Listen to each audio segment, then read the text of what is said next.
الفيديو النهاردة عن مشاعر الكراش.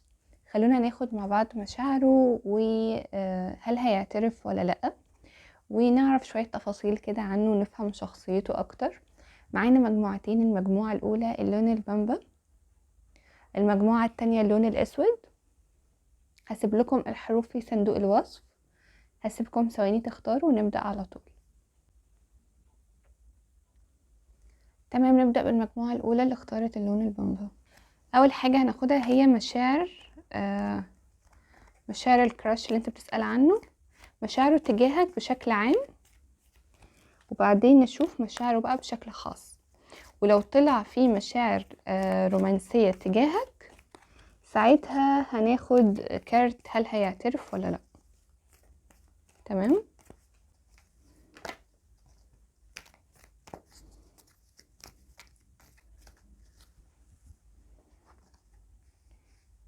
مشاعره حلوة قوي، مشاعره العامة. طيب مشاعره ليك بقى بشكل خاص، ده ايه البدايات دي كلها؟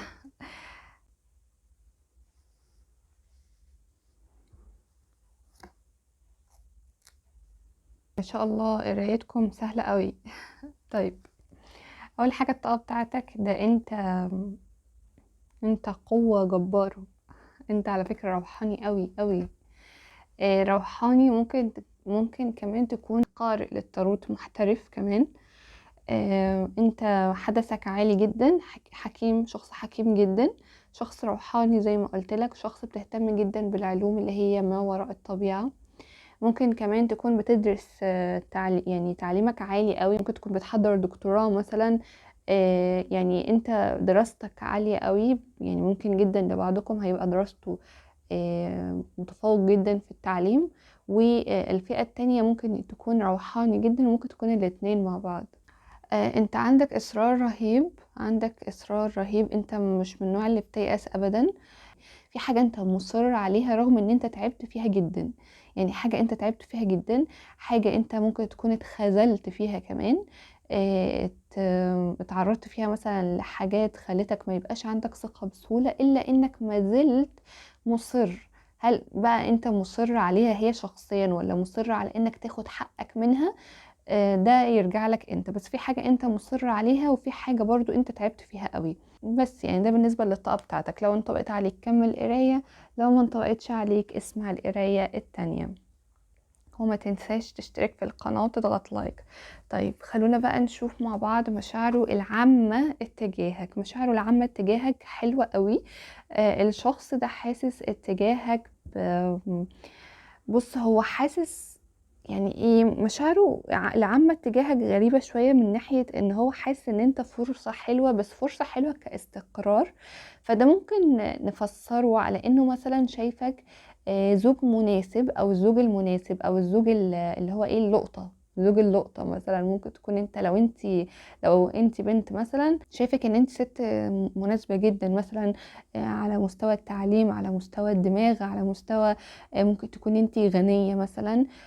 ممكن لو العكس، لو انت راجل مثلا، فهي شايفاك مثلا معاك فلوس كويسة، شايفاك شخص مثلا مستقيم، شخص مثلا ممكن تعرف تستقر معاه، تحس بالأمان معاه. هو باصص معاك بالطريقة دي، يعني مشاعره العامة اتجاهك ان هو شايفك حد كويس، فرصة كويسة، حاجة جديدة كمان بالنسبة له. آه، شايفك حد كويس قوي. هو مرتاح معاك، على فكرة الشخص ده مرتاح معاك، حاسس بالأمان، حاسس بالراحة، حاسس بالتوافق، حاسس بأنك فرصة زي ما قلت لك، ففرصة ذهبية كمان. فاهم ازاي؟ هو شايفك حاجة كويسة جدا. طيب مشاعره بقى الخاصة، هو عايز يتواصل معاك. فلو انتوا كراش بس اللي هو ايه، بتبصوا لبعض من بعيد لبعيد، مفيش بينكم تواصل حقيقي، يعني كلام ما بينكم او كده، فالشخص ده ممكن يبدأ يكلمك مثلا، ممكن يبعت لك رسالة على النت، ممكن يجي يتكلم معاك، وممكن كمان تكون بداية تواصل ان هو ياخد خطوة اكبر اتجاهك. يعني مثلا بدل ما كنتوا بتتكلموا مثلا الكلام خفيف، لا يعني الكلام بينكم هيتطور، في تواصل، في تواصل جاي. والتواصل ده هيبقى مرحلة جديدة. يعني لو انتوا اوريدي بتتكلموا كده كده، فلا هيبقى في مرحلة جديدة من التواصل، هتبقى أعمق شوية، هتبقى بالنسبة لكم الكلام هيدخل في منحنى أعمق من اللي انتوا فيه. فلو انتوا مش بتتكلموا خالص يبقى هتبدأوا تتكلموا، دي هتبقى المرحلة الأعمق بتاعتكم. لو انتوا اوريدي بتتكلموا فهتتكلموا بشكل أكتر، وهتبدأوا تخشوا في تفاصيل حياة بعض أكتر. اه بص، هو مشاعره اتجاهك أكتر حاجة فيها الاستقرار. هو شايفك على فكرة، هو حبه ليك حب عقلاني، تحس ان هو بيحبك بطريقة عقلانية مش بطريقة عاطفية. وممكن يكون الشخص ده نفسه اصلا شخصية عملية، شخصية عقلانية يعني. ممكن يكون كمان قوي برج ترابي، مش شرط طبعا بس ممكن يكون برج ترابي.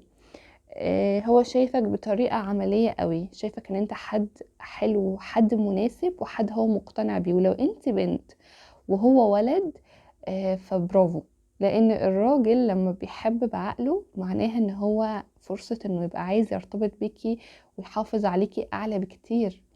فما تفرحيش ان هو يكون بيحبك حب عاطفي، لانه لا، الحب العقلاني عند الراجل اهم بكتير من الحب العاطفي. وهو ده اللي يكسب، يعني هو ده اللي تقدري فعلا ان انت يعني ايه تضمني ان هو هتبقى علاقتكم علاقة جد، وعلاقة فيها استقرار، وعلاقة فيها تطور. مش هتقفوا عند مرحلة واحدة معينة، فاهميني ازاي؟ فهو حبه ليكي حب رائع صراحة، يعني اقتناع، مش مجرد مشاعر وخلاص.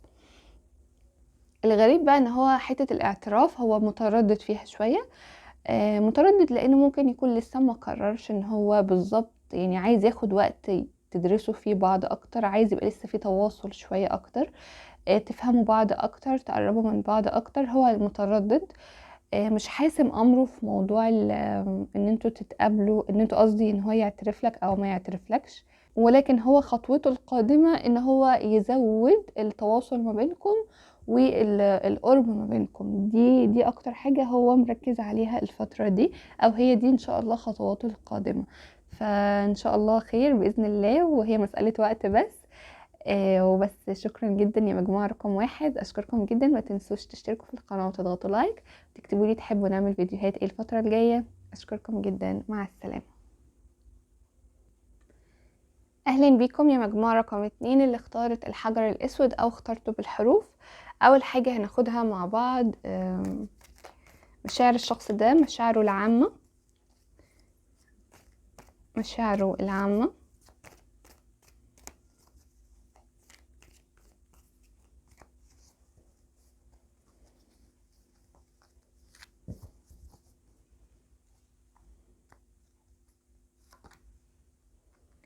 تمام. مشاعره بقى الخاصة تجاهك ايه؟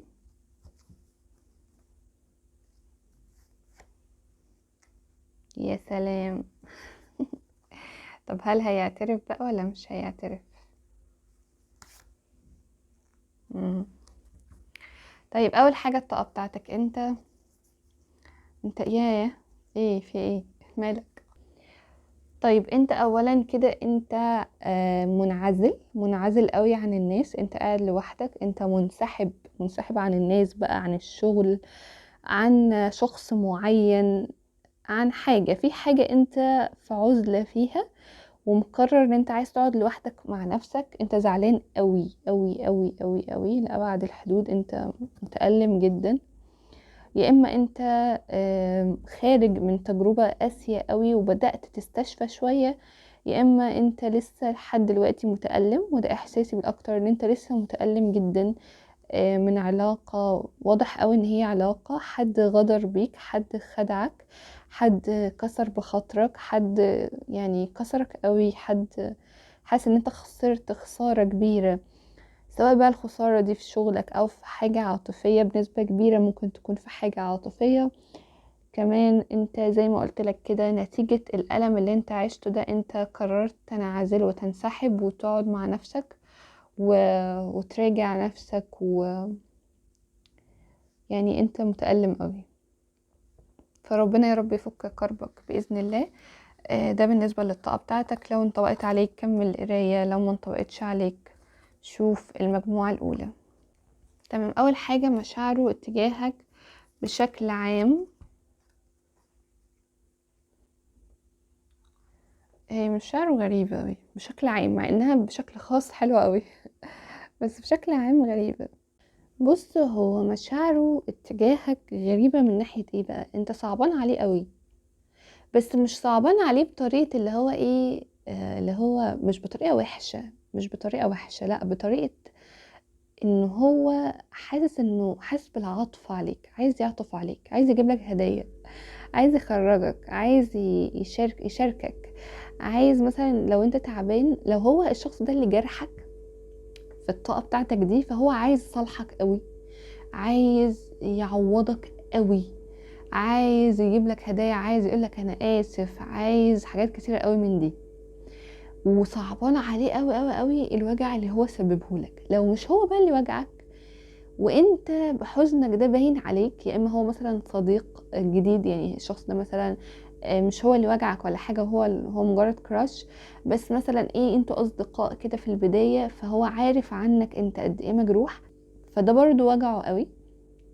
وده برضه مخلّيه عايز يشاركك الألم ده، وعايز يشيل عنك، عايز يجيب لك هدايا برضه، على فكرة هو في كل الحالات عايز يجيب لك هدايا، عايز يفسّحك، عايز يعوّضك، عايز يسمعك، عايز بُص أنت صعبان عليه أوي، صعبان عليه بس بطريقة حلوة، هو حاسس بتعاطف معاك كبير أوي، وحاسس إن هو عايز يقدّم لك، بس حاسس في نفس الوقت إن أنت رافض، أو إن أنت مثلًا مش مدّي له فرصة، يعني هو نِفْسه يعمل معاك كده، بس حاسس إن أنت مش مدّي له فرصة إن هو يقرّب منّك ويساعدك في الحتّة دي، كإنّك رافض تتكلّم في الموضوع، كإنّك رافض، يعني فاهميني إزاي، أنت رافض، أنت قافل قلبك في الحتّة دي مثلًا، ممكن يكون عايز يعوّضك بإن هو عايز يحبك، يعني لو مش هو اللي جرحك مثلًا، فهو ممكن عايز يحبك مثلًا، تعالَ ندخل في علاقة وأعوّضك، وأنت مثلًا رافض ولسه عينك على الشخص القديم، فهي قراءة عامة والاحتمالات فيها كتير، ولكن هو بشكل عام هو زي ما قُلت لك كده نِفْسه أوي إن هو يعوّضك ويقرّب منّك ويشاركك ويشيل عنّك وجعك ده.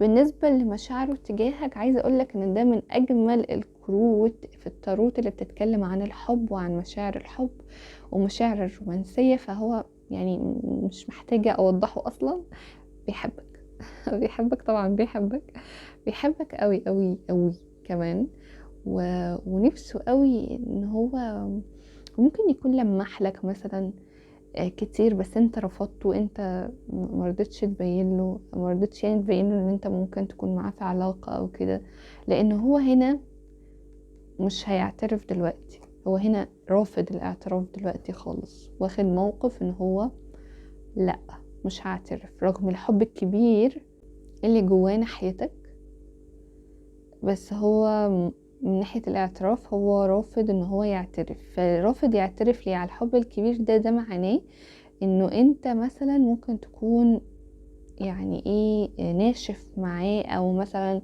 بتقول له أنا مش ناوي أخش في أي علاقة عاطفية دلوقتي، أنا متعقد، أنا كاره، فهو مش عايز يخسرك مثلًا كصديق، عايز يفضل جنبك مثلًا، مش عارفة، بس هو مش هيعترف في الفترة دي، لكن هو بيحبك أوي على فكرة، فلو أنت كمان بتحبه أنت ممكن تشجعه بس بطريقة غير مباشرة بقى، يعني مش لازم تخش بطريقة مباشرة، ولكن شجعه، يعني حسسه إن في أمل، في أمل اللي هو لو اعترف لك أنت ممكن تتقبل الموضوع، يعني بين له، يعني أنت أكيد هتبقى عارف إزاي تبين بطريقة ما تبقاش صريحة أوي، فبس يعني هو أنتوا قراءتكم ما شاء الله واضحة وصريحة ولطيفة وفيها كمية حب حلوة أوي، فادوا له فرصة الشخص ده، لو القراءة انطبقت عليك والقصة زي ما أنا قلتها لك كده، فادوا له فرصة، لأن هو فعلا الشخص ده عنده حب ليك وبيكن ليك مشاعر كبيرة أوي. فبس أشكركم يا مجموعة رقم 2، ما تنسوش تشتركوا في القناة وتضغطوا لايك وتكتبوا لي تحبوا نعمل فيديوهات الفترة الجاية. أشكركم جدا، مع السلامة.